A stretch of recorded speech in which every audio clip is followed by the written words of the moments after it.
Guys, if you've ever tried scaling web scraping or automation, you probably know that moment when everything just quietly stops working. At first your script runs fine, data flows in, and everything feels stable. But then limits kick in, captchas start showing up, and suddenly the whole thing becomes unreliable. The tricky part is that this usually doesn't happen because of your logic. Most of the time, it's because of how your traffic looks from the outside. And once platforms start seeing patterns that don't look human, they react immediately.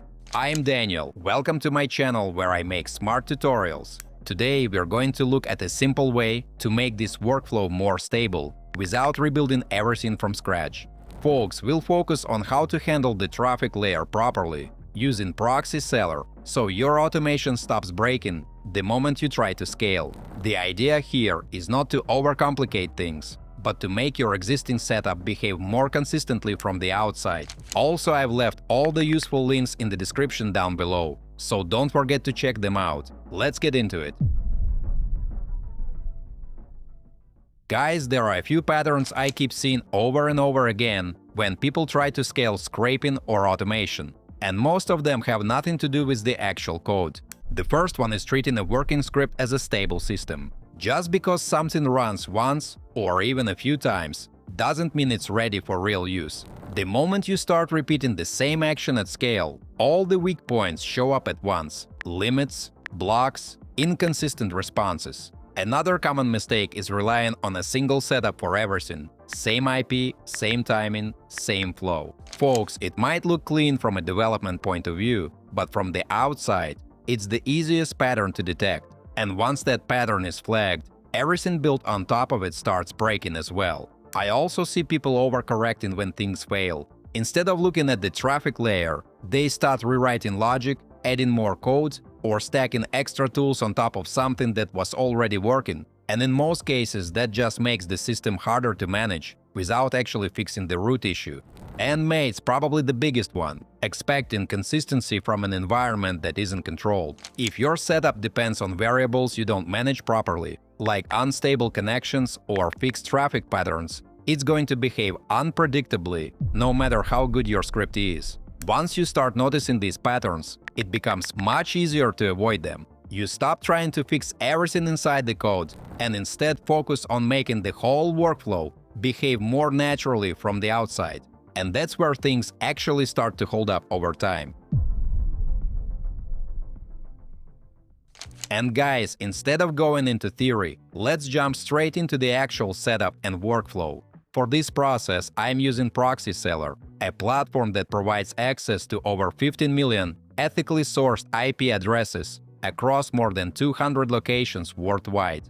The key idea behind residential proxies is simple. These IPs belong to real users and home networks, which means for websites, your traffic looks like a normal person browsing, not a data center bot. And that's exactly what you need when you're working with tasks that require high anonymity. Friends, this applies to everything from price monitoring and global marketplaces to managing multiple accounts without getting blocked. Inside the dashboard, the first thing I configure is rotation. For scraping, this is one of the most important settings, because you don't want all requests coming from the same IP. In most cases, I enable rotation per request, which means every request gets a new IP automatically. This helps avoid limits and makes the traffic almost invisible to the target servers. Then, folks, I choose targeting. If I'm checking prices in a specific region, I don't want random global results. I want traffic from the country or location that matches the market I'm analyzing.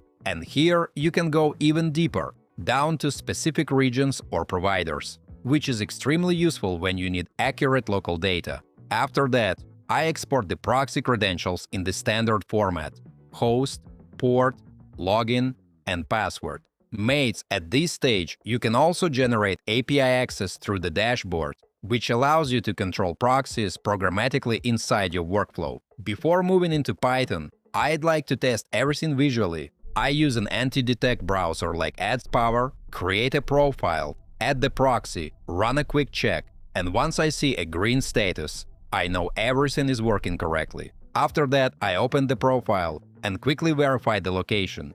If the region matches what I selected, the proxy layer is ready to go. Guys, let me take a little break to ask you to like this video and subscribe to my channel. It's absolutely free, but helps me make even more fun tutorials for you. Thanks! Folks, before launching anything, I always do a quick sanity check, and this step saves way more time than it seems at first. You want to make sure the proxy is actually active, the location matches what you selected, and the connection is stable before you even touch your script. Because once you start running automation, it's very easy to assume something is wrong with your code, while in reality the issue comes from the connection layer. And mates, this is exactly where people lose time. Debugging the wrong thing and going in circles instead of fixing what actually matters. So instead of guessing, I treat this like a fixed checkpoint in my workflow. I quickly verify that everything behaves the way I expect. And once that's confirmed, I move on with confidence that the foundation is solid.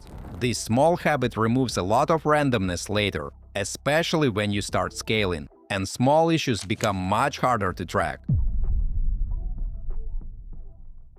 Friends, once the setup is ready, the proxy layer doesn't really change how you build your automation. You're not rewriting scripts or changing your logic completely. You're just changing how your requests are routed. From that point on, everything runs the same way as before, but the behavior looks completely different from the outside.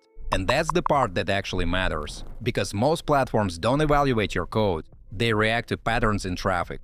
Guys, this is why the integration feels lightweight in practice. You're not building a new system or restructuring everything from zero. You're simply upgrading how your existing system interacts with the web. And the nice part is that this change scales naturally. Whether you're running a small script or something more complex, the same idea applies without adding extra layers of complexity.